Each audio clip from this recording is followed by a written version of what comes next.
ఈ సమయంలో మనం కుటుంబం మీద ఒక ప్రసంగం వినబడుతున్నాం. కొంచెం తగ్గించు. దైవికమైన కుటుంబం ఎలా ఉండాలి? సంఘం అనేది కుటుంబాలతో ఏర్పడుతుంది. సో సంఘంలో ఉండేటువంటి విశ్వాస కుటుంబాలు అవి దైవికమైన కుటుంబాలు అని చెప్పబడ్డానికి అవి ఎలా ఉండాలి అనే విషయాన్ని గురించి మాట్లాడుకుందాం. చిన్న ప్రార్థన చేసుకుందాం. దయగల తండ్రి, ఈ సమయాన్ని మీ చేతులకు అప్పగిస్తున్నాం. ఒక దైవికమైన కుటుంబం ఏ విధంగా ఉండాలని మీరు కోరుకున్నారో ఆ విషయాలు మా అందరికీ బోధపడేటట్లుగా సహాయం చేయమని ప్రార్థిస్తున్నాం. ఆత్మదేవుని యొక్క స్వరాన్ని మేము వినడానికి సహాయం చేయండి. కుటుంబస్తులైన ప్రతి ఒక్కళ్ళు కూడా తమ కుటుంబాన్ని దైవిక కుటుంబంగా ఉంచుకోవడానికి ఏం చేయాలో మాకు బోధించండి. కుటుంబాలు కట్టుకోవడానికి ప్రయత్నిస్తున్న వాళ్ళు కూడా దీని ద్వారా మేలు పొందడానికి సహాయం చేయండి. మరొకసారి ఆత్మదేవుని యొక్క అధికారం కిందకు వస్తూ యేసుక్రీస్తు ప్రభు వారి దివ్యమైన నామంలో ప్రార్థించి వేడుకొంచున్నాం తండ్రి, ఆమెన్.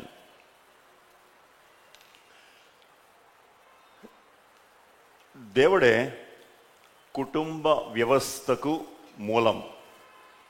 కుటుంబ వ్యవస్థ అనేది దేవుని చేత ఏర్పాటు చేయబడినటువంటి వ్యవస్థ. మానవుని యొక్క సంతోషం కొరకు, మానవుని యొక్క సహవాసం కొరకు దేవుడు ఈ కుటుంబ వ్యవస్థను ఆయన ఏర్పాటు చేశాడు. చిన్నపిల్లలైన వాళ్ళు కింద సండే స్కూల్కి వెళ్ళండి. కింద చిన్నపిల్లల్ని ఎవరిని ఇక్కడ ఉండనివ్వద్దు, కిందకి వెళ్ళనివ్వండి. సండే స్కూల్ ఉంది, అక్కడికి వెళ్ళిపోయేటట్లుగా చూడండి. అయితే దేవుడు ఏర్పాటు చేసినటువంటి ఈ అద్భుతమైనటువంటి వ్యవస్థ, కుటుంబ వ్యవస్థను మనం ఈ లోకంలో చాలా పతనమైనటువంటి స్థితిలో చూస్తాం. ఎంతో విచ్ఛిన్నమైపోతున్నాయి కుటుంబాలు. దానికి కారణం ఏంటి అంటే దేవుడు ఏర్పాటు చేసినటువంటి కుటుంబ వ్యవస్థను దైవికమైనటువంటి సూత్రాల మీద కాకుండా తమ స్వంత ఇష్టానుసారంగా, లేకపోతే లోకం చెప్పేటువంటి రకరకాల సూత్రాల మీద కట్టుకునేటువంటి కుటుంబాలు దేవుని కుటుంబాలుగా ఉండవు. అదే సమయంలో ఎంతో కలత, అశాంతికి అవి అనుభవిస్తాయి. కాబట్టి దేవుడు ఏర్పాటు చేసిన కుటుంబ వ్యవస్థ విచ్ఛిన్నం అవడానికి కారణం మానవులంగా మనం మన స్వంత ఇష్టంగా, మన స్వంత సూత్రాల మీద మన కుటుంబాలని కట్టుకోవడమే. దైవికమైనటువంటి కుటుంబాలు ఏర్పడాలి అని అంటే దేవుని సూత్రాలు తప్పకుండా పాటించాల్సిందే. కుటుంబం గురించి దేవుని సూత్రాలు ఎక్కడుంటాయి? దేవుని గ్రంథంలో ఉంటాయి. దేవుడు మనల్ని ప్రేమించి కుటుంబం ఏ విధంగా ఉండాలి, కుటుంబంలో వచ్చేటువంటి సమస్యలేంటి, సమస్యలు వస్తే ఏ విధంగా పరిష్కరించుకోవాలి, అన్ని పరిష్కార మార్గాలు దేవుని వాక్యంలో వ్రాయించి పెట్టాడు. కాబట్టి కుటుంబ వ్యవస్థ అనేది ఎంత ప్రాముఖ్యమైందో మనకు అర్థమైతే దేవుని వాక్యంలో కుటుంబాన్ని గురించి ఏమి వ్రాసి పెట్టారో మనం తప్పకుండా ఆలోచిస్తాం. రైట్. ఇప్పుడు ఎలాంటి సూత్రాల మీద దైవికమైనటువంటి కుటుంబం కట్టబడాలి అనే విషయాన్ని గురించి ఆలోచిద్దాం. దేవుడు ఆదాము హవ్వలకు వివాహం చేసిన తర్వాత వాళ్ళకి ఇచ్చినటువంటి మొట్టమొదటి ఆజ్ఞ, కుటుంబానికి ఇచ్చినటువంటి మొట్టమొదటి ఆజ్ఞ ఆదికాండం 2వ అధ్యాయం 24వ వచనంలో ఉంది. ఆదికాండం 2వ అధ్యాయం 24వ వచనంలో, పురుషుడు తన తండ్రిని తల్లిని విడిచి తన భార్యను హత్తుకొనును, వారు ఏక శరీరమై ఉందురు. ఈ మాట మానవ జీవితానికి, లేకపోతే మానవ కుటుంబ వ్యవస్థకి ఒక పునాది లాంటిది. ఆ ఒక్క వచనంలో 3 ప్రాముఖ్యమైనటువంటి ఆజ్ఞలు ఉన్నాయి. ఈ ఆజ్ఞలని మనం లోబడకపోతే, ఈ ఆజ్ఞలకి కుటుంబ వ్యవస్థ లోపరచకపోతే కుటుంబంలో సంతోషం సమాధానం ఉండవు. ఎందుకంటే దేవుని ఆజ్ఞకు వ్యతిరేకంగా వెళ్ళడం అనేది ఒక సూదిగా ఉండేటువంటి నాగలిని ఎదురుగా తన్నడం లాంటిది. ఒక సూదిగా ఉండేటువంటి ఒక సాధనాన్ని కాలుతో తంతే ఎవరికి నష్టం? కాలు పాడవుతుంది. అందుకనే దేవుని వాక్యం ఒక కత్తి లాంటిది. దానికి వ్యతిరేకంగా వెళితే మనమే నష్టపోతాం. అందుకనే దేవుడు కుటుంబానికి ఇచ్చినటువంటి మొట్టమొదటి ఆజ్ఞ, దాంట్లో 3 ప్రాముఖ్యమైన సూత్రాలు ఉన్నాయి. అదేంటంటే, మొట్టమొదటిది వాళ్ళు విడిచిపెట్టాలి, రెండవది వాళ్ళు హత్తుకోవాలి, మూడవది వాళ్ళు ఏకమవ్వాలి, ఒకటైపోవాలి. ఈ 3 ఆజ్ఞలు కుటుంబ వ్యవస్థకి పునాది లాంటివి. ఈ మాటలు కేవలం పురుషులకు మాత్రమే ఇవ్వబడలేదు, ఇవి ఇద్దరికి ఇవ్వబడ్డాయి. భార్యకు భర్తకు కూడా ఇవ్వబడినాయి. అక్కడ పురుషుడు అని చెప్పబడినప్పటికీ మానవుడు అని ఉంటుంది ఒరిజినల్గా. మానవుడు అంటే స్త్రీ పురుషులు ఇద్దరికీ కూడా ఇవ్వబడినటువంటి ఆజ్ఞలు. ఎవరిని విడిచిపెట్టాలి? తల్లిదండ్రుల్ని విడిచిపెట్టాలి. దేవుడు తల్లిదండ్రుల్ని సన్మానించు అనే ఆజ్ఞ ఇచ్చాడు. 10 ఆజ్ఞల్లో 5వ ఆజ్ఞ తల్లిదండ్రుల్ని సన్మానించాలి అని.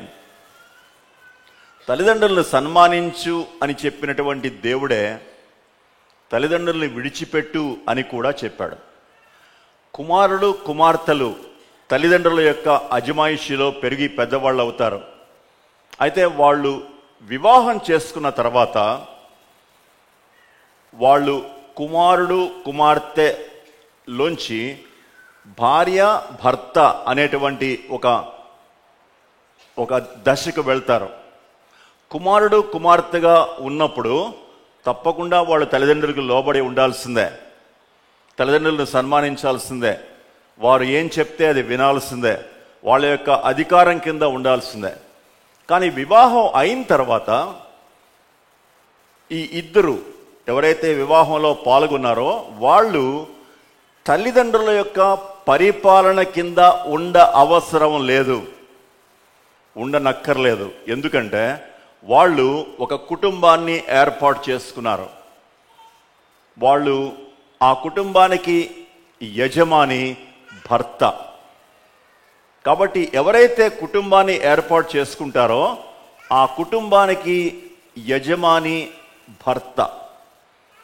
కాబట్టి భార్య తన భర్త యొక్క అధికారానికి లోబడి ఆ కుటుంబ వ్యవస్థకి యజమానుడైనటువంటి భర్తకు లోబడి ఉండాలి. భర్త ఈ నాయకత్వాన్ని వివాహం ద్వారా స్వీకరిస్తాడు. ఈ సత్యాన్ని దేవుడు భార్యాభర్తలు ఇద్దరూ కూడా అర్థం చేసుకోవాలని కోరుకున్నాడు. ఈ యాజమాన్యం అంటే యాజమాన్యంలో మార్పు వస్తుంది.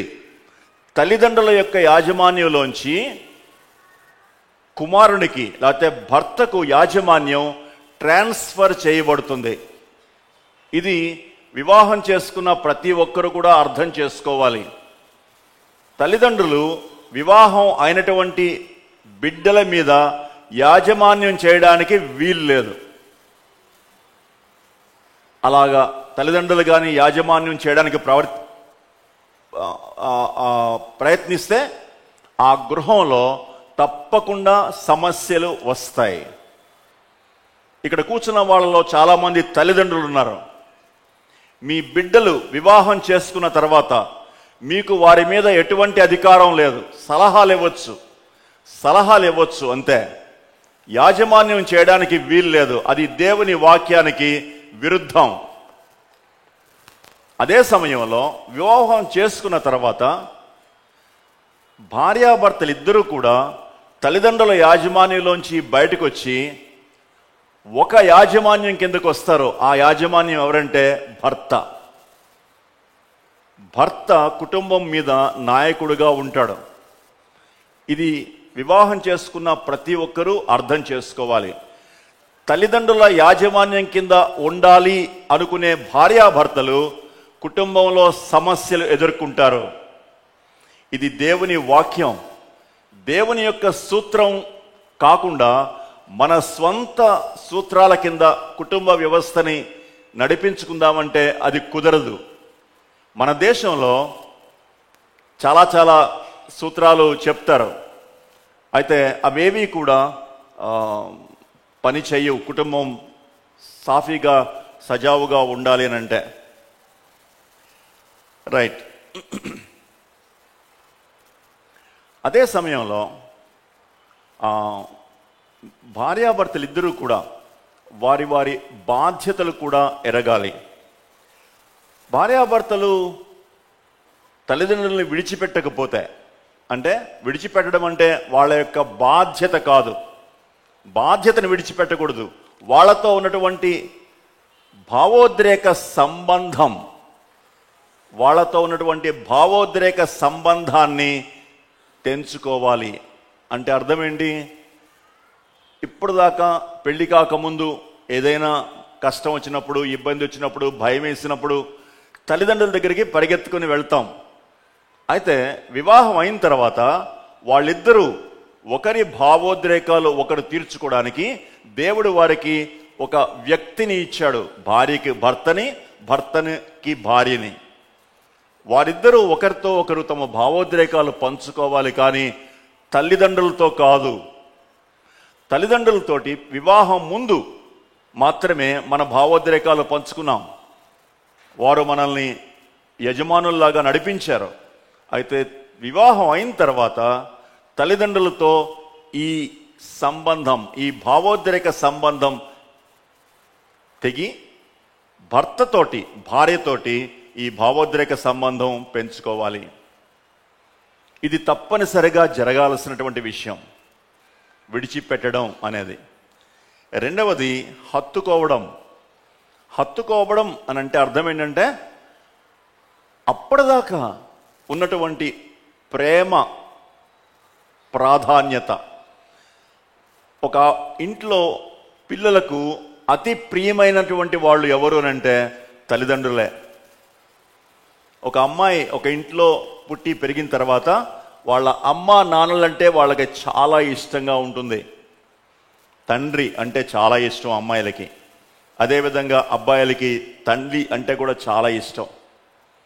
ఈ తల్లిదండ్రులు వాళ్ళ మీద ఎంతో ప్రేమను చూపిస్తారు, నిజం. అయితే వివాహం అయిన తర్వాత ఈ ప్రేమ వారి యొక్క జీవిత పాలిభాగస్థుడు, పాలిభాగస్తురాలి మీదకి మళ్ళాలి. హత్తుకుండం అనేది అర్థం ఏంటంటే వారు వారి జీవితంలో అత్యధికంగా ప్రేమించే వ్యక్తి ఇప్పుడు తల్లిదండ్రులు కాదు, భార్య, భర్త. భర్తకి అత్యధికంగా ప్రేమించబడే ఒక భర్త అత్యధికంగా ప్రేమించే వ్యక్తి భార్య అయి ఉండాలి. భార్య అత్యధికంగా ప్రేమించే వ్యక్తి భర్త అయి ఉండాలి. అంతే, ఇంకెవ్వరూ కాదు. ప్రధాన స్థానం భార్యకు, భర్తకు ఇవ్వాలి. అప్పటిదాకా తల్లిదండ్రులని ప్రేమించినటువంటి అమ్మాయి, తల్లిదండ్రులను ప్రేమించినటువంటి అబ్బాయి, వారి ప్రేమలు ఒకరి మీద ఒకరికి మారాలి. ఇది జరిగి తీరాల్సిందే. ఇది జరగకపోతే వాళ్ళ జీవితంలో సమస్యలు వస్తాయి, తప్పకుండా సమస్యలు వస్తాయి. చాలామంది కుటుంబాల్లో భార్యాభర్తల మధ్య సమస్యలు రావడానికి కారణం ఇదే. తల్లిదండ్రుల్ని విడిచిపెట్టలేని పరిస్థితి, తల్లిదండ్రుల మీద ఉన్న భావోద్రేకాలు విడిచిపెట్టలేని పరిస్థితి సమస్యలకు కారణం. ఇది ఎంత తొందరగా అర్థం చేసుకుంటే అంత మంచిది. ప్రత్యేకంగా ఆడపిల్లలు, మగపిల్లలు. మగపిల్లలకి అంటే పురుషుడికి మా అమ్మ చెప్పింది, మా నాన్న చెప్పాడు అనేటువంటి మాటలు వస్తూ ఉంటాయి. మా అమ్మ ఇలా అనేది, మా అమ్మ. తల్లిదండ్రుల యొక్క ప్రభావం చాలా ఎక్కువగా ఉంటుంది ఈ బిడ్డల మీద. ఎందుకంటే 25 సంవత్సరాలు 30 సంవత్సరాలు వాళ్ళని పెంచి పెద్ద చేశారు. ఆ ఇల్లు వాతావరణం వాళ్ళ మీద చాలా ప్రభావం చూపిస్తుంది. కానీ వివాహం అయిన తర్వాత వాళ్ళ భావోద్రేకాలు ఒకరి మీద నుంచి ఒకరికి రావాలి. తల్లిదండ్రుల మీద నుంచి తన భార్య మీదకి, తల్లిదండ్రుల మీద నుంచి తన భర్త మీదకి రావాలి. అందుకనే దేవుడు ఒకరినొకరు హత్తుకోవాలి అన్నాడు. దేవుని వాక్యంలో భార్యాభర్తలు తమ పిల్లలను హత్తుకోవాలని లేదు.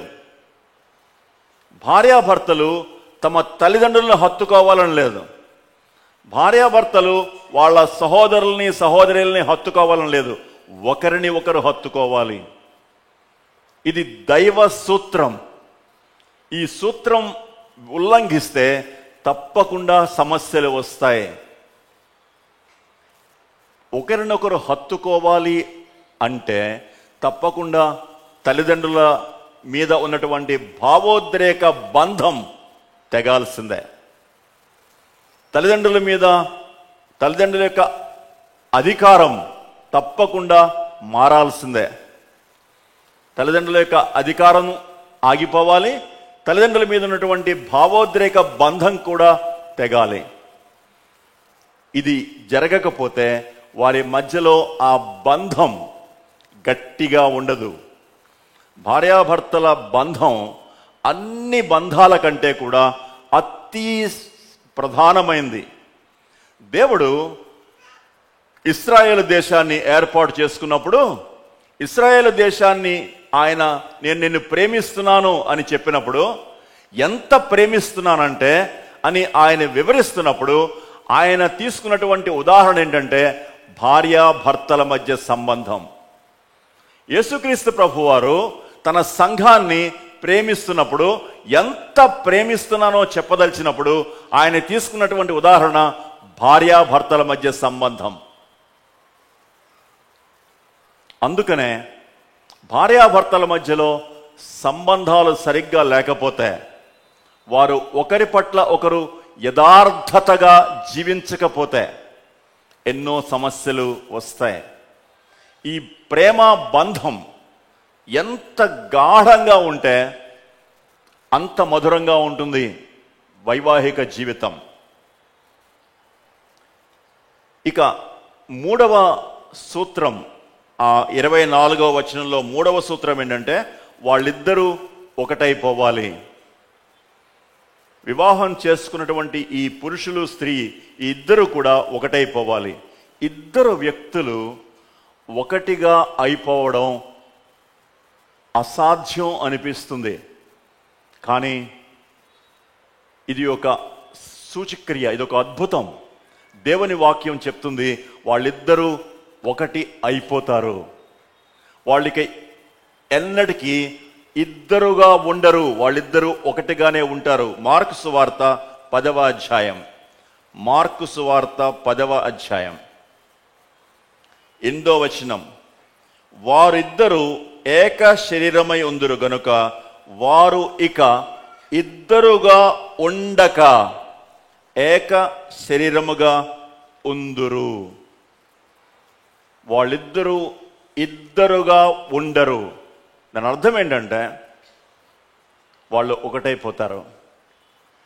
ఇద్దరు వ్యక్తులు ఒకటైపోవడం అనేది ఎక్కడ జరుగుతుందంటే, ఎప్పుడు జరుగుతుంది అంటే వాళ్ళ మనస్సులు ఒకటవుతాయి. వాళ్ళ మనస్సులు ఒకటైతేనే వాళ్ళిద్దరూ ఒకటవుతారు. ఇది ప్రధానమైనటువంటి సూత్రం. భార్యాభర్తల యొక్క మనస్సులు ఒకటి అయి తీరాలి. మనస్సులు ఒకటైతే మనుష్యులు ఒకటవుతారు. మనస్సులు ఒకటి కాకపోతే వాళ్ళిద్దరూ ఒకే ఇంటిలో ఉన్నప్పటికీ ఒకే మంచం మీద పడుకున్నప్పటికీ వాళ్ళెన్నటికీ ఒకటి కాలేరు. మనస్సులు ఒకటి అవ్వడానికి ఎలా సాధ్యపడుతుంది? మనస్సులు ఒకటి అవ్వాలి అంటే ఒకే ఒక సాధనం. అదేంటంటే వాళ్ళిద్దరూ తమ మనస్సుల్ని అర్థం చేసుకోవాలి. ఒకళ్ళనొకళ్ళు మనస్సులు అర్థం చేసుకోవాలి. మనస్సు ఎలాగా అర్థమవుతుంది? మనకి బయట ఆకారం కనిపిస్తుంది. భార్య భర్తను చూచినప్పుడు, భర్త భార్యను చూచినప్పుడు బయట ఆకారం మాత్రమే మనకు కనిపిస్తుంది. అయితే దేవుడు మనస్సును చూడమన్నాడు.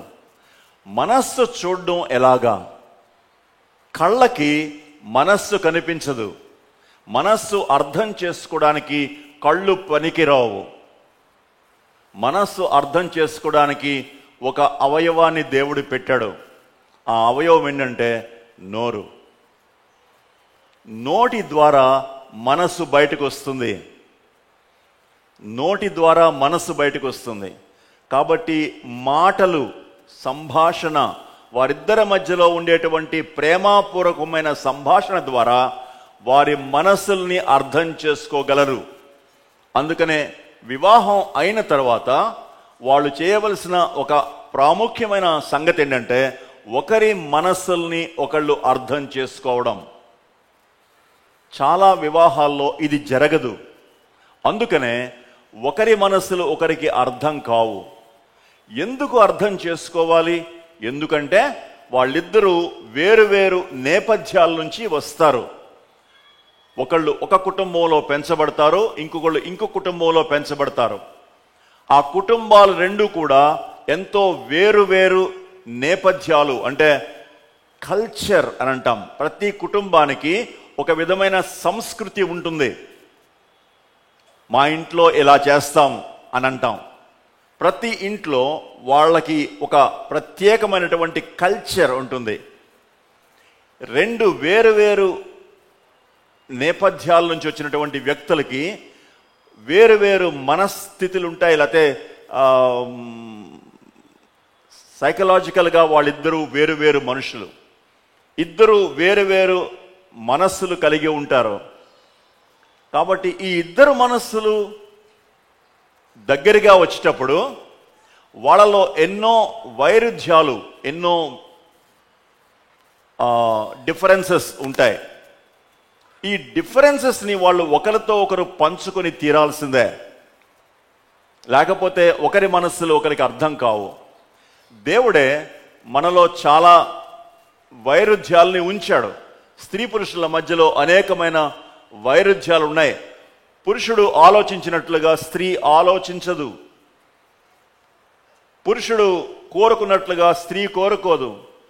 పురుషునికి వేరు ఆశలు ఉంటాయి, స్త్రీకి వేరు ఆశలు ఉంటాయి.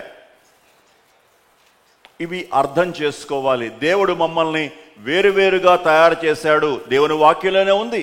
1వ అధ్యాయం ఆదికాండం 27వ వచనంలో దేవుడు వారిని స్త్రీనిగాను పురుషునిగాను వారిని చేశాడు అని స్పష్టంగా ఉంది.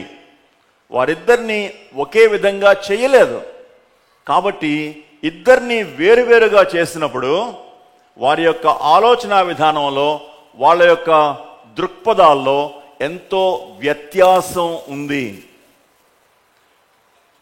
అలాంటి వ్యక్తులు అవి మాత్రమే కాదు, వారి పెంపకాన్ని బట్టి, వారి చుట్టూ ఉన్నటువంటి పరిస్థితులను బట్టి, వాళ్ళ యొక్క బ్యాక్గ్రౌండ్స్ని బట్టి స్త్రీ పురుషులు వివాహంలో ఒకటిగా చేయబడినప్పుడు వాళ్ళ యొక్క ఆలోచన విధానం వేరుగా ఉంటుంది.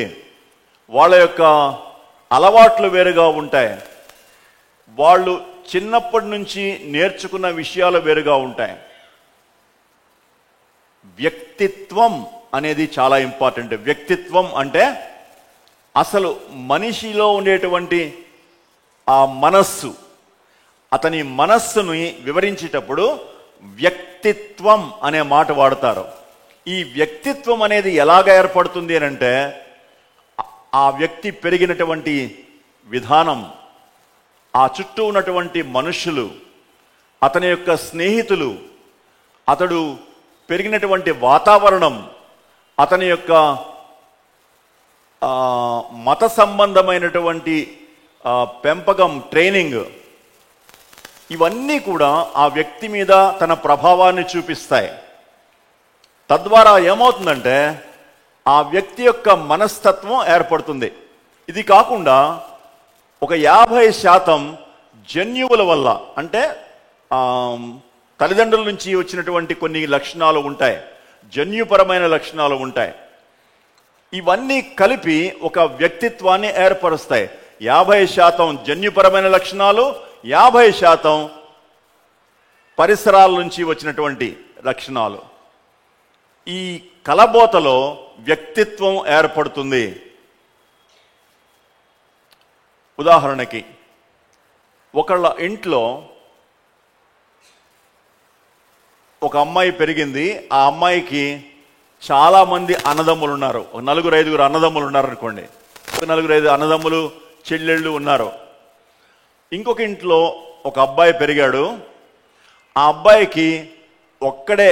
ఒక్కడే ఇంట్లో, తక్కిన పిల్లలు లేరు వాళ్ళకి, ఒక్కడే పెరిగాడు. ఒంటరిగా పెరిగిన అబ్బాయికి 10 మందిలో పెరిగినటువంటి అమ్మాయికి చాలా తేడా ఉంటాయి. ఈ అమ్మాయి అందరితో కూడా కలుపుగోరుగా మాట్లాడుతుంది, చాలా సోషల్గా ఉంటుంది. ఈ అబ్బాయికి ఒక్కడే పెరిగాడు కాబట్టి ఇతరులతో మాట్లాడు, ఒంటరిగా ఉండడానికి ఇష్టపడతాడు. షేరింగ్ అనేది అతనికి తెలియదు, ఓర్చుకోవడం అనేది తెలియదు. తనేం చెప్తే అదే, ఎందుకంటే చిన్నప్పటి నుంచి తన ఇంట్లో తను ఏం చెప్తే జరిగేది.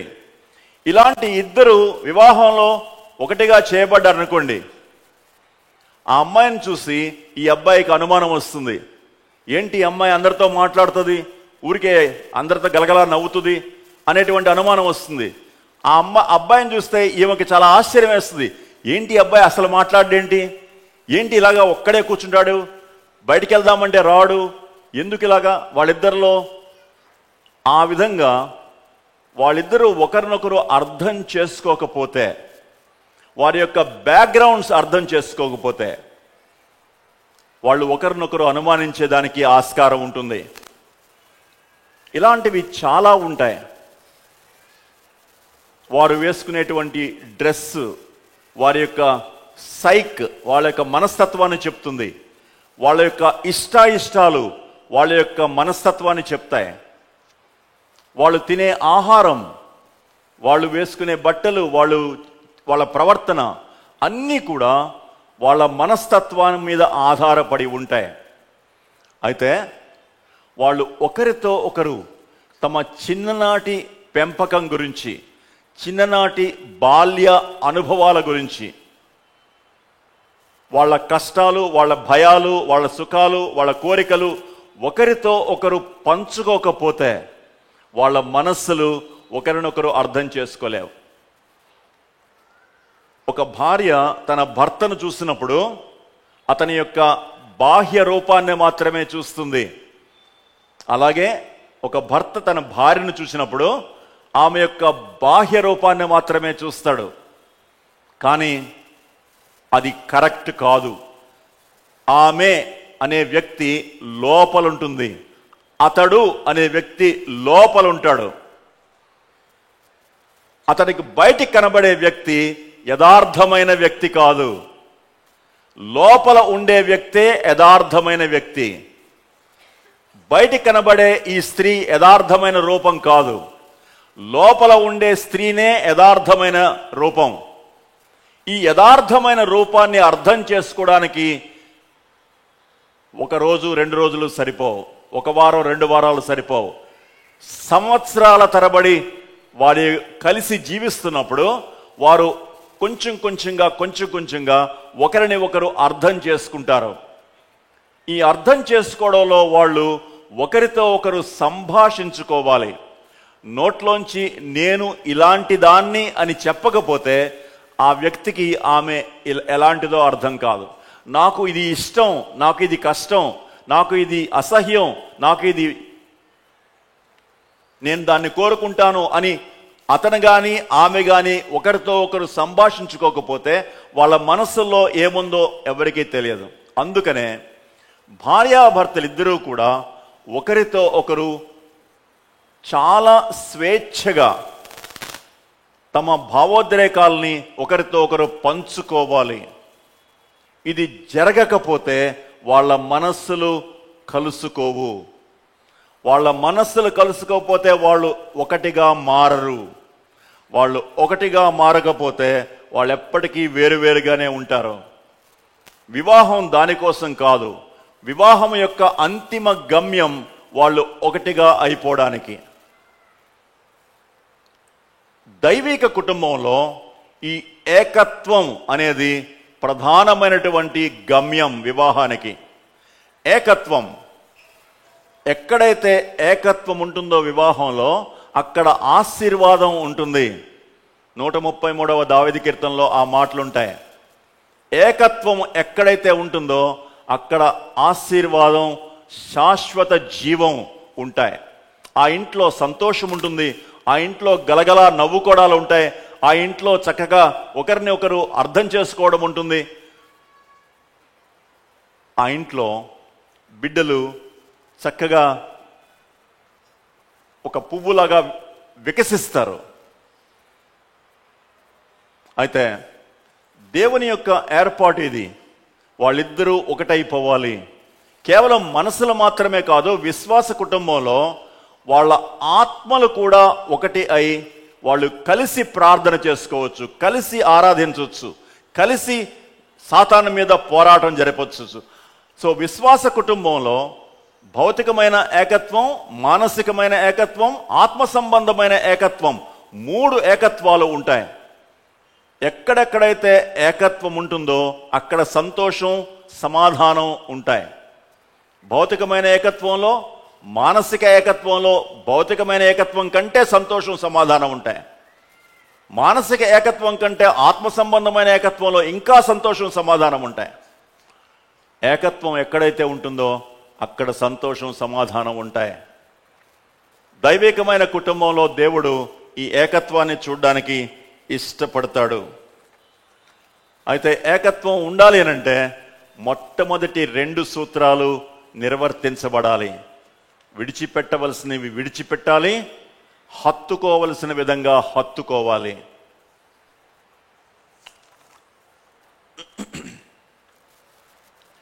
మరి ఒక ప్రాముఖ్యమైన విషయం ఏంటంటే వారిద్దరికీ కూడా వారి వారి యొక్క బాధ్యతల విషయంలో సరి అయినటువంటి అవగాహన ఉండాలి. ఇందాక మనం చూసాం, ఒక భర్తకి 2 ప్రాముఖ్యమైనటువంటి బాధ్యతలు అప్పగించబడ్డాయి. ఎఫెసీ పత్రిక 5వ అధ్యాయంలో మనం చూస్తే ఆ 21వ వచనం నుంచి 33వ వచనం వరకు ఆ బాధ్యతలు ఎంతో స్పష్టంగా వ్రాయబడ్డాయి. ఆ బాధ్యతల్లో 2 బాధ్యతల్లో ప్రధానమైనది ఏంటంటే నాయకత్వం. పురుషులకు ఇవ్వబడినటువంటి ప్రధానమైన బాధ్యత నాయకత్వం. 2వ బాధ్యత ప్రేమించడం. ఈ 2 పురుషునికి ఇవ్వబడినటువంటి ప్రధానమైన బాధ్యతలు. ఇక్కడ భర్తలు చాలామంది ఉన్నారు. ఆ భర్తలతో దేవుడు చెప్పేది ఏంటంటే నాయకుడుగా ఉండి తీరాల్సిందే. వివాహానికి కుటుంబంలో నాయకత్వాన్ని భర్త జరిగించి తీరాల్సిందే. నాయకత్వం నిర్వహించినటువంటి భర్త సంఘంలో నాయకత్వం చేయడానికి వీల్లేదు. కుటుంబంలో నాయకత్వం జరిగించకుండా సంఘంలో నాయకత్వం జరిగిస్తానంటే కుదరదు. దేవుడు నాయకత్వానికి పురుషుని చేతిలో పెట్టాడు. నాకు బదులుగా కుటుంబాన్ని పరిపాలించు అని దేవుడు తన యొక్క రిప్రజెంటేటివ్గా భర్తను నాయకుడిగా ఉంచాడు. భర్త ఈ నాయకత్వాన్ని ఎంతో జాగ్రత్తగా, ఒక బాధ్యతగా స్వీకరించాలి. ఈ నాయకత్వం లోకంలో చూసేటువంటి నాయకత్వం కాదు. యేసుక్రీస్తు వారు ఎలాగ నాయకత్వం చేశారో అలాగ నాయకత్వం చేయాలి. యేసుక్రీస్తు వారి నాయకత్వం ఎలా ఉంటుంది? అది ప్రేమతో కూడిన నాయకత్వం. ప్రేమతో కూడిన నాయకత్వం. ఇందాక నిన్నటి దినాన మనం యథార్థత గురించి మాట్లాడేటప్పుడు, యథార్థత అనేది దేవుని సత్యంలోంచి బయటకు వస్తుంది. సత్యం ఎప్పుడూ కూడా ప్రేమతో కలిసి ఉంటుంది. సత్యాన్ని ప్రేమను విడదీయడానికి వీలు లేదు.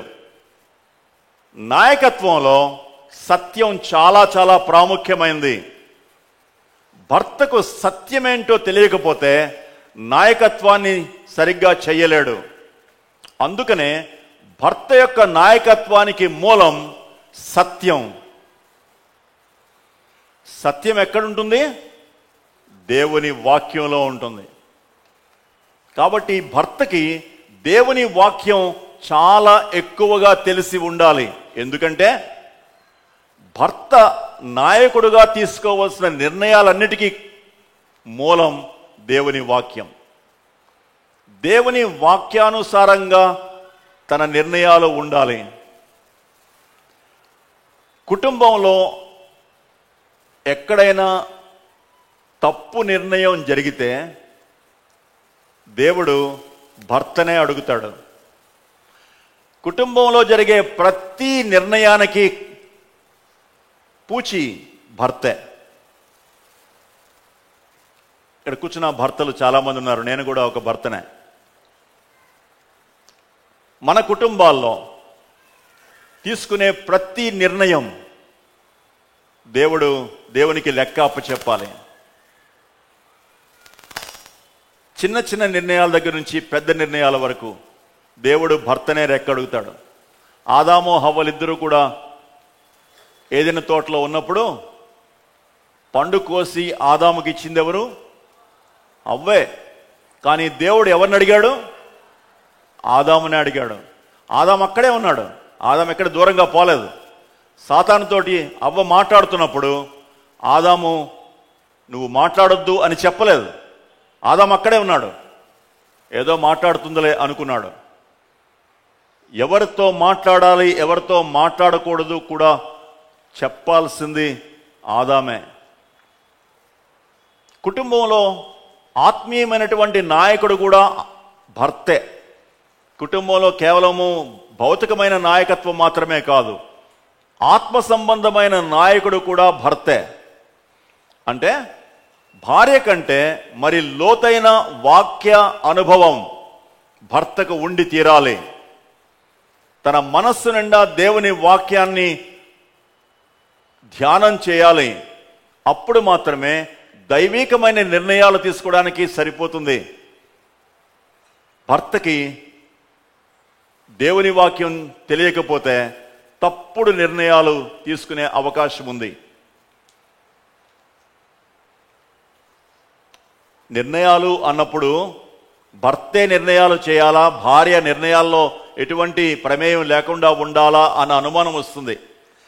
కుటుంబంలో జరిగే ప్రతి నిర్ణయం కూడా ఇద్దరు కలిసి సంప్రదించుకుంటారు. భార్యాభర్తలు ఇద్దరూ కూడా కలిసి సంప్రదించుకుంటారు. ఇద్దరు కూర్చుని ఆలోచిస్తారు, ఏది మంచిదో చెప్పుకుంటారు.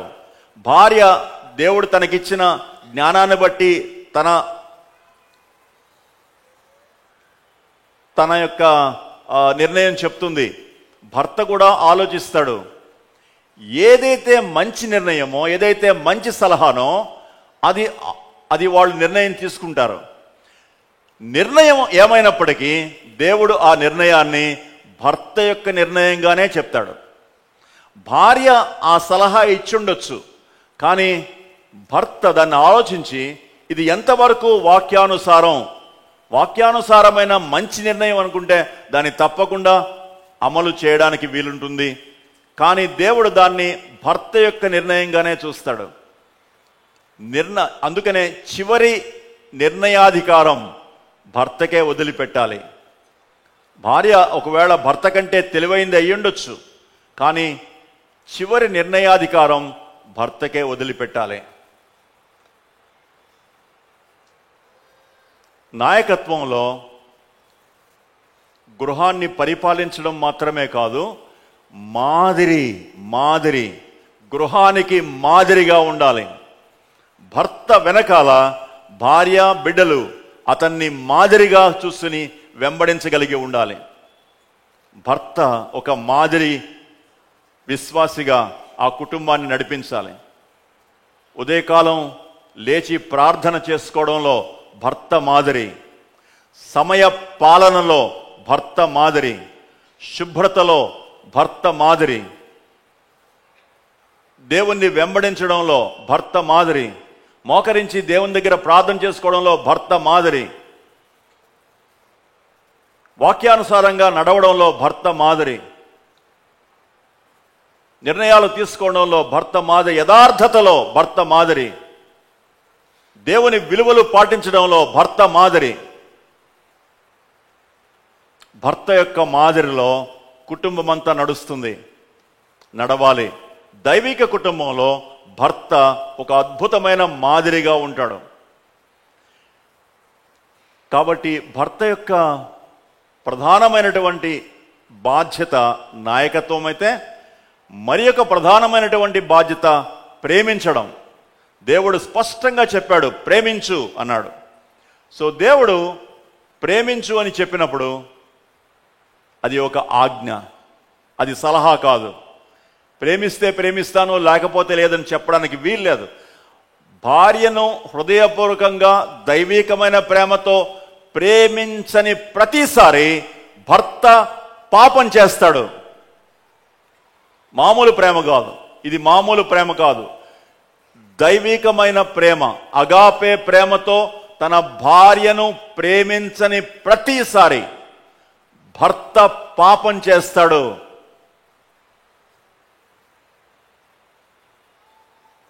కాబట్టి ఒక పక్కన నాయకత్వం చేస్తూ, ఒక పక్కన దైవికమైన ప్రేమను చూపించబద్ధుడు. దైవికమైన ప్రేమ ఎలా ఉంటుంది? ఇంటికి వెళ్ళిన తర్వాత భర్తలందరూ 1వ కొరింథీ పత్రిక 13వ అధ్యాయాన్ని చదివి, అక్కడ ప్రేమ అంటే అని ఉంటుంది. ప్రేమకు బదులు మన పేరు పెట్టుకొని దాన్ని చదివితే మంచిది.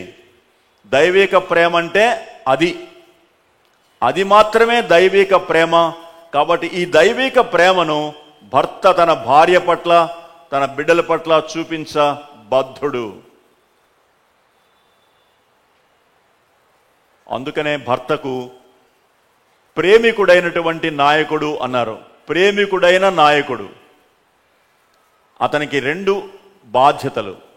ఇక భార్య దగ్గరికి వస్తే, భార్య యొక్క అతి ప్రధానమైనటువంటి బాధ్యత భర్త యొక్క నాయకత్వాన్ని దేవుని యొక్క ఆజ్ఞగా అంగీకరించడం. భర్త యొక్క నాయకత్వాన్ని దేవుని యొక్క ఆజ్ఞగా అంగీకరించడం. భర్త నాయకత్వాన్ని ఉల్లంఘించిన ప్రతిసారి భార్య పాపం చేస్తుంది. భర్త నాయకత్వాన్ని ఉల్లంఘించిన ప్రతిసారి భార్య పాపం చేస్తుంది. దేవుని ఆజ్ఞను ఉల్లంఘించినట్లే.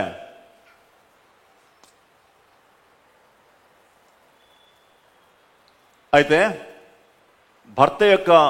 భార్య యొక్క ప్రధానమైనటువంటి బాధ్యత భర్త నాయకత్వానికి లోబడ్డమైతే, మరి ఒక బాధ్యత గృహిణి. ఆమె పేరు గృహిణి, అంటే గృహానికి అధిపతి. ఇల్లాలు, ఇంటిని చక్కదిద్దేది. ఇల్లాలు, గృహిణి అనే పేర్లు ఇవ్వబడ్డాయి. అంటే గృహం యొక్క మేనేజ్మెంట్ అంతా కూడా భార్య చూసుకుంటుంది. ఆమె బయట ఉద్యోగం చేసినప్పటికీ గృహం యొక్క బాధ్యత, పిల్లల యొక్క పెంపకంలో ఇరువురు సమాన బాధ్యులైనప్పటికీ భార్య యొక్క పాత్ర చాలా ఎక్కువగా ఉంటుంది. బిడ్డల్ని దగ్గరగా వాళ్ళతో ఎక్కువ టైం స్పెండ్ చేసేది తల్లే. కాబట్టి వారి పెంపకం విషయంలో కూడా ఆమె చాలా బాధ్యత తీసుకుంటుంది. గృహం యొక్క శుభ్రత, గృహం శుభ్రంగా ఉంది అని అంటే అది ఇల్లాలు బాధ్యత. ఇంట్లో బూజులు బట్టి ఉంటాయి కొన్ని ఇంట్లో, కొంత ఇంట్లో మురుగు వాసన వస్తూ ఉంటుంది. ఇదంతా బాధ్యత భార్యదే. దాని అర్థం భర్త సహాయం చేయకూడదని కాదు. ఇరువురు కలిసి గృహ బాధ్యతల్లో ఒకరికొకరు సహాయం చేసుకోవాలి. అయితే మేనేజ్మెంట్ అంతా కూడా భార్య యొక్క బాధ్యతగా ఉంటుంది.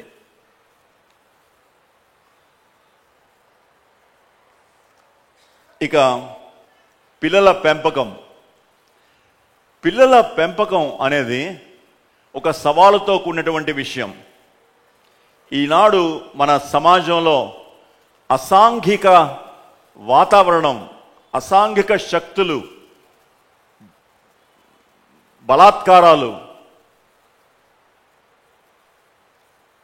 పోరాటాలు, కొట్లాట్లు, దోచుకోవడాలు, వీటన్నిటికీ కారణం పిల్లల్ని సరిగ్గా పెంచని తల్లిదండ్రులు. పిల్లల్ని కనడం చాలా సులభం, పిల్లల్ని పెంచడం చాలా చాలా సవాలుతో కూడిన విషయం. సరిగ్గా పిల్లల్ని పెంచకపోవడం వల్లనే ఈ సమాజంలో ఇవాళ ఇన్ని అరాచకాలని మనం చూస్తున్నాం. పిల్లల పెంపకానికి తల్లిదండ్రులు ఇద్దరూ బాధ్యులే, సమాన బాధ్యత వహించాలి. కానీ క్రమశిక్షణ ఎక్కువగా తండ్రి మీద ఆధారపడి ఉంటుంది.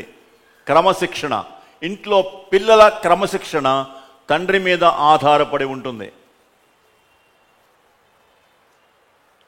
నాయకునిగా పిల్లల యొక్క క్రమశిక్షణను తండ్రి జాగ్రత్తగా వహించాలి. జాగ్రత్త వహించి ఆ నాయకత్వ, ఆ క్రమశిక్షణను వారికి నేర్పించాలి. కొన్నిసార్లు మాట వినరు. మాట వినకపోతే వారికి దగ్గర కూర్చోబెట్టుకుని వాళ్ళు చేసిన తప్పేంటో చెప్పాలి. ఇంకొకసారి ఇది జరిగితే శిక్ష పడుతుంది అని కూడా వారికి తెలియచేయాలి. 12 సంవత్సరాల కింద వయస్సు వారిని 12 సంవత్సరాల కింద వయస్సు వారిని బెత్తంతోనో లేకపోతే మరి ఇంకో శిక్షతోనో శిక్షణ ఇవ్వాలి. శిక్ష పడాలి. తప్పు చేసినప్పుడు శిక్ష పడాలి. ఏజ్కి తగినట్లుగా, వాళ్ళ వయస్సుకు తగినట్లుగా శిక్షలు ఉండాలి ఇంట్లో. తప్పు చేస్తే నాన్నగారు అమ్మ శిక్షిస్తారు అనేటువంటి అవగాహన పిల్లలకి ఉండాలి. మన దేవుడు అలాగ శిక్షిస్తాడు. తాను ప్రేమించిన బిడ్డల్ని ఆయన శిక్షిస్తాడు అని ఎబ్రీ పత్రిక 12వ అధ్యాయంలో స్పష్టంగా ఉంది. ప్రేమించిన బిడ్డల్ని తప్పకుండా శిక్షించాలి. ఎందుకంటే వాళ్ళు తప్పు మార్గంలో వెళ్ళినప్పుడు వాళ్ళని సరిచేసే ఒక మార్గం శిక్ష. శిక్షించిన ప్రతిసారి వారితో ప్రేమగా మాట్లాడాలి. వాళ్ళని దగ్గర తీసుకుని ఎందుకు శిక్షించాము అనే విషయాల్ని వారితో చర్చించి వాళ్ళు అలాగ చేయకుండా ఉండడానికి తగిన ఏర్పాట్లు చేయాలి. శిక్షించిన తర్వాత వాళ్ళతో మాట్లాడని తల్లిదండ్రులు శిక్షించడానికి అర్హులు కాదు. తప్పకుండా వారితో మాట్లాడాలి. శిక్షించడం అనేది వారిని చావబాదడం కాదు. బెత్తంతో వాళ్ళని తాటలు లేసిపోయేటట్లు, వాతలు పడేటట్లు కొట్టమని కాదు. శరీరం మీద ఎక్కడా కొట్టకూడదు. కాళ్ళ కిందే, మోకాళ్ళ కింద చేతులు, అంతవరకే. చెంపల మీద ఎప్పటికీ కొట్టకూడదు. ఎవరిని కొట్టకూడదు. అది మనిషిని కృంగదీస్తుంది. జీవితాంతం జ్ఞాపకం పెట్టుకుంటారు. 12 సంవత్సరాలు దాటిన తర్వాత పిల్లల మీద దెబ్బ పడ్డానికి వీల్లేదు. 12 సంవత్సరాలు దాటిన పిల్లల్ని కొట్టడానికి వీల్లేదు, శిక్షించడానికి వీల్లేదు. వాళ్ళకి స్నేహితుల్లాగా వాళ్ళతో మాట్లాడాలి. వాళ్ళ భుజం మీద చేయి పెట్టి వాళ్ళు చేసిన తప్పేంటో చెప్పాలి. వాళ్ళని బుజ్జగించాలి. వాళ్ళ యొక్క అవసరతలు తీర్చాలి. ఎందుకు అలాగా ప్రవర్తించాడో అతనితో మాట్లాడాలి. తల్లిదండ్రులు పిల్లలతో మాట్లాడడానికి సమయం ఇవ్వరు. ఎందుకంటే ఇద్దరు కూడా చాలా బిజీగా ఉంటారు. ఒక సత్యం మనం అర్థం చేసుకోవాలి. పరిచర్య కంటే కుటుంబం ప్రాముఖ్యం. పరిచర్య కంటే కుటుంబం ప్రాముఖ్యం. ఇది దేవుని యొక్క సూత్రం. కుటుంబం పాడైపోయిన తర్వాత పరిచర్య చేయడానికి అర్హత లేదు. బిడ్డలు పాడైపోయిన తర్వాత పరిచర్య మానుకోవాలి. ఎందుకంటే బిడ్డల యొక్క సాక్ష్యం సరిగ్గా లేకపోతే, నీ బిడ్డలే సరిగ్గా లేకపోతే నువ్వు బయట వాళ్ళకి ఏం చెప్పగలవు? నీ బిడ్డల్ని సరిగ్గా పెంచలేకపోతే నువ్వు బయట సంఘానికి ఏం జవాబు చెప్తావు? బిడ్డల్ని దేవుని యొక్క రక్షణలోకి నడిపించడానికి అద్భుతమైనటువంటి ఏజ్ 7 సంవత్సరాల నుంచి 12 సంవత్సరాల మధ్యలో, 7 నుంచి 12 సంవత్సరాల మధ్యలో బిడ్డల్ని ప్రభు దగ్గరికి రక్షణలోకి నడిపించడానికి చాలా మంచి సమయం. వారి దగ్గర కూర్చుని వారికి సువార్త చెప్పి బిడ్డల్ని దేవుని యొక్క రక్షణలోకి నడిపించవచ్చు. పెరిగే కొలది, ఏజ్ వచ్చే కొలది వాళ్ళకి వాళ్ళ మనసుల్లోనికి దైవ సత్యానికి వెళ్ళడానికి రకరకాల ఆటంకాలు వచ్చేస్తాయి. అందుకనే చిన్నప్పుడే వాళ్ళు 2 సంవత్సరాల వయసు ఉన్నప్పటి నుంచి వారికి కొంచెం కొంచెంగా దైవిక విలువలు ఇంట్లో తప్పకుండా వారికి బోధించాలి. ప్రతి దైవిక కుటుంబంలో కుటుంబ ప్రార్థన ఉండాలి. కుటుంబ ప్రార్థన అంటే ఉదయం కానీ సాయంకాలం కానీ ఒక సమయంలో కుటుంబం అంతా కూర్చుని దేవుడు చేసినటువంటి మేళ్లకు వందనాలు చెల్లించి, కుటుంబంలో ఉండేటువంటి సమస్యలకు ప్రార్థన చేసి, దేవుని దగ్గర తమ విన్నపాలు విన్నవించుకుని దేవునికి తమను తాము సమర్పించుకునేటువంటి సమయం. కుటుంబ ప్రార్థన ప్రాముఖ్యంగా పిల్లల కోసమే, తల్లిదండ్రుల కోసం కాదు. అందుకనే వారి వయస్సును బట్టి కొద్ది చిన్న ప్రార్థనలతో ప్రారంభమై నెమ్మదిగా పెంచుకోవచ్చు. కుటుంబ ప్రార్థనలో దైవిక విలువలు బోధించాలి. అబద్ధం చెప్పడానికి వీల్లేదు. ఓడిపోయినా పర్లేదు, యథార్థత ఉండాలి. మార్కులు తక్కువైనా పర్లేదు, కాపీ కొట్టి రాయకూడదు.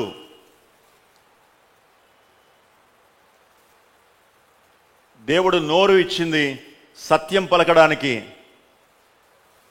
సో ఇలాంటి దైవికమైన విలువలు ఇవ్వాలి, ప్రేమించాలి అనేటువంటి దైవికమైన విలువలు చిన్నప్పటి నుంచి వారికి నేర్పించాలి. తల్లిదండ్రులు వారికి మాదిరి చూపించాలి. ఈ వాతావరణంలో దైవికమైన కుటుంబం పెరిగినప్పుడు వాళ్ళ ఇళ్లలోంచి, ఆ కుటుంబాల్లోంచి దైవికమైన నాయకులు బయటకు వస్తారు. దైవికమైన కుటుంబాలే దైవికమైన నాయకుల యొక్క నారుమడి. సండే స్కూలు వారికి సహాయం చేస్తుంది, కానీ గృహం చాలా ప్రాముఖ్యం. సండే స్కూల్ కంటే ప్రాముఖ్యమైనది గృహం. సండే స్కూలు వాళ్ళకి మరింత సహాయం చేస్తుంది అంతే. బిడ్డలకు నేర్పించాల్సిన విషయాలన్నీ తల్లిదండ్రులే నేర్పించాలి.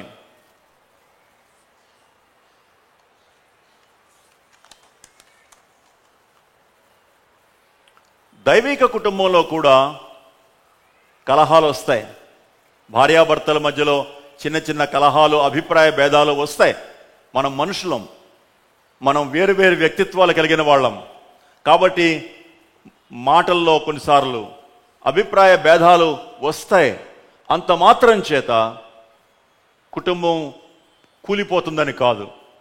దైవిక కుటుంబంలో భార్యాభర్తల మధ్యలో వచ్చేటువంటి ఈ యొక్క అభిప్రాయ భేదాలను వెంటనే సరిచేసుకోవడానికి అవకాశం ఉంది. ఒకరినొకరు క్షమించుకోవడం, ఒకరికి ఒకరు ఓర్చుకోవడం, సహించుకోవడం, దీర్ఘశాంతం చూపించడం, సాత్వికం చూపించడం, ఇవి సహాయం చేస్తాయి. ఒకవేళ వారిరువురి మధ్యలో ఒక బాధకరమైన సమయం, ఒక బాధకరమైన మాట ఎవరైనా అన్నారు, గాయమైంది, మనసులో గాయమైనప్పుడు ఒకరితో ఒకరు దాన్ని పంచుకుని చెప్పుకోవాలి. నా మనసు గాయపడింది నువ్వన్నా మాటలకి అని భార్య కానీ భర్త కానీ ఒకరితో ఒకరు మాట్లాడుకోవడానికి సరిపోయిన ప్రేమపూర్వకమైన వాతావరణం ఉండాలి అక్కడ. దైవిక కుటుంబాల్లో మనసులు విప్పి మాట్లాడుకుంటారో. అందుకనే మొట్టమొదట చూసాం, మనసులు విప్పి మాట్లాడుకునేటువంటి సంభాషణ ఉండాలి. ఎంతకాలమైంది భార్యాభర్తలుగా మీరు కలిసి ఏకాంతంగా ఒకరితో ఒకరు ప్రేమపూర్వకంగా మనసు విప్పి మాట్లాడుకుని? ఇక్కడ కూర్చున్న భార్యాభర్తల్ని నేను అడుగుతున్నాను, ఎంతకాలమైంది ఒకరితో ఒకరు ప్రేమపూర్వకంగా మాట్లాడుకుని, మనసు విప్పి మాట్లాడుకుని, ఎటువంటి అరమరికలు లేకుండా?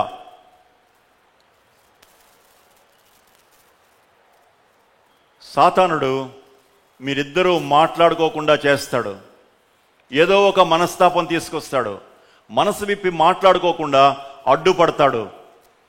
మనసు విప్పి మాట్లాడుకుంటే మనసులు ఒకటైపోతాయని వాడికి తెలుసు.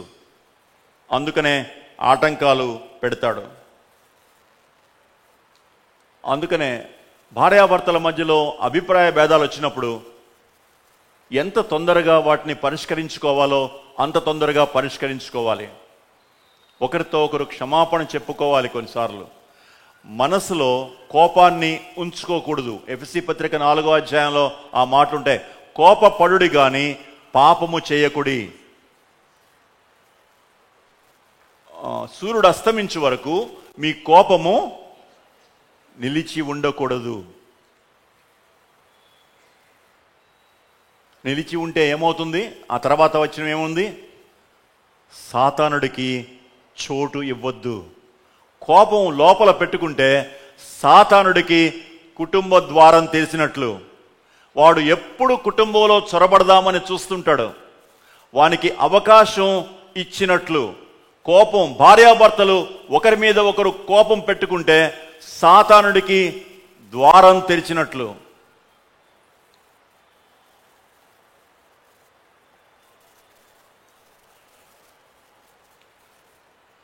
కుటుంబానికి బద్ధ శత్రువు ఒకడున్నాడు.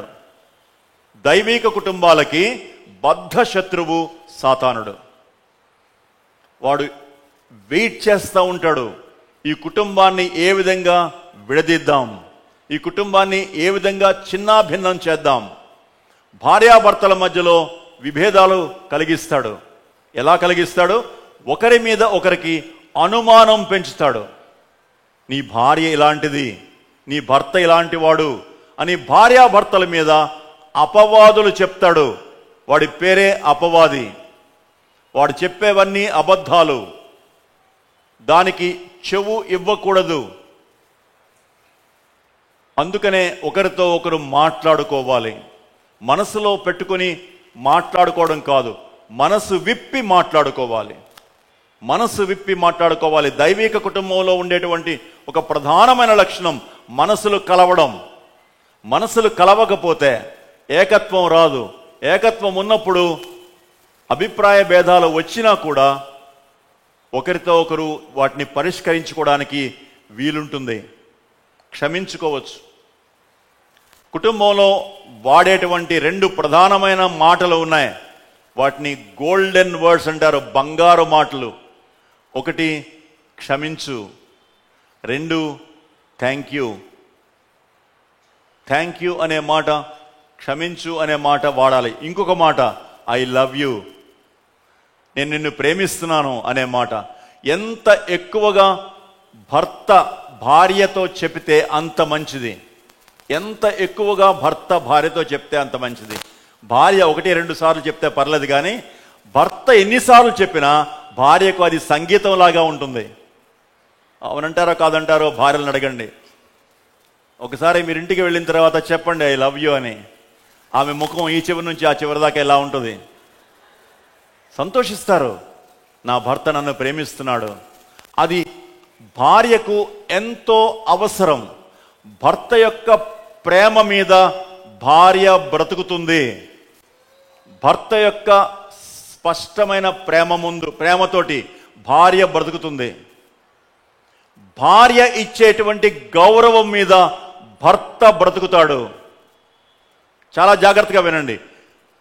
భర్త యొక్క నిష్కల్మషమైన ప్రేమతోటి భార్య బ్రతుకుతుంది. భార్య ఇచ్చేటువంటి యథార్థమైన గౌరవం మీద భర్త బ్రతుకుతాడు. ఎవరికి ఇవ్వాల్సినవి వారికి ఇవ్వండి, మీ కుటుంబం ఎంతో సంతోషంగా ఉంటుంది. అనేక సార్లు కుటుంబంలో సమస్యలకు కారణం ఒకరినొకరు అర్థం చేసుకోకపోవడం, మన ఈగో అంటే స్వార్థం, అహం. నేనెందుకు చెప్పాలి, సారీ ఆమె చేసింది తప్పు నేనెందుకు చెప్పాలి, అతను చేశాడు తప్పు నేనెందుకు చెప్పాలి, ఎవరు చెప్పాలి ముందు, ఎవరు చెప్పాలి సారీ. ఇద్దరు భార్యాభర్తలు ఇద్దరు కొంచెం మనస్తాపం గురయ్యారు, ఒకరినొకరు కొన్నిసార్లు ఏదో అభిప్రాయ భేదాలు వచ్చినాయి. ఎవరు దాన్ని ముందు ఆ పరిష్కారానికి ఎవరు ముందడుగు వేయాలి? నాయకుడు వెయ్యాలి ముందడుగు. నాయకుడు పిలిచి, రా మనిద్దరం మాట్లాడుకుందాం, మన మధ్యలో కొంత భారం ఉంది, మన హృదయాలు కలుసుకోవట్లేదు, ఏదో అడ్డం ఉంది, కూర్చుని ప్రార్థన పూర్వకంగా మనం పరిష్కారం చేసుకుందామని భర్త ఆ నిర్ణయం తీసుకోవాలి. సాతానుడికి స్థలం ఇవ్వద్దు. పరిచర్య చేయవలసిందే, కానీ కుటుంబం, పరిచర్య, ఉద్యోగం సమతుల్యత జాగ్రత్తగా చూసుకోవాలి. బ్యాలెన్స్ తప్పితే బండి ఒక పక్కకు ఒరిగిపోతుంది. 2 చక్రాల మీద ఉన్నప్పుడే సమతుల్యత ఉంటుంది. జీవితం అనే బండి చక్కగా వెళ్ళాలేనంటే ఇటు పరిచర్య, ఇటు కుటుంబం, ఉద్యోగం అన్నీ కూడా సమతుల్యతతో ఉండాలి. అప్పుడే చక్కగా నడుస్తుంది. లేకపోతే ఒక పక్కకి ఒరిగిపోతుంది, బరువు ఒకరి మీద పడుతుంది, వాళ్ళు కృంగిపోతారు, కుటుంబంలో సమస్యలు వస్తాయి. అయితే దైవికమైన కుటుంబంలో చక్కటి బ్యాలెన్స్, దేవుని వాక్యం అందుకనే బ్యాలెన్స్ గురించి చెప్తుంది.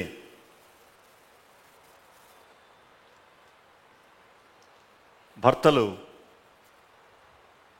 యథార్థతగా ఉండడం అనంటే సత్యం, ప్రేమ రెండు కలిసి ఉంటాయి.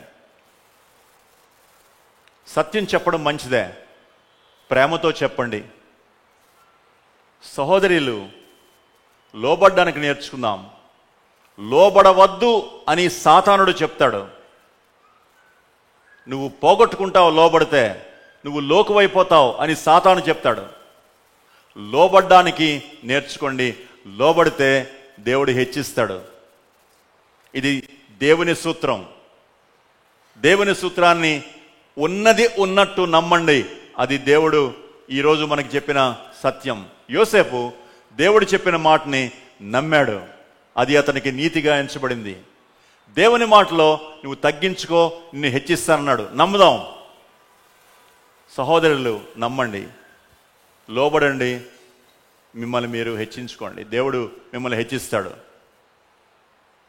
దేవుడు ఈ దైవిక కుటుంబాలని మనకు దయచేసి భార్యాభర్తలు ఇద్దరు కూడా విశ్వాసులుగా ఉండి పిల్లల్ని విశ్వాసులుగా పెంచి రాబోయే తరానికి ఒక అద్భుతమైనటువంటి జనాంగాన్ని మనం అందివ్వాలని దేవుని కోరిక. దేవుడి ఈ మాటలు దీవించునుగాక. ప్రార్థన చేస్తున్నాం.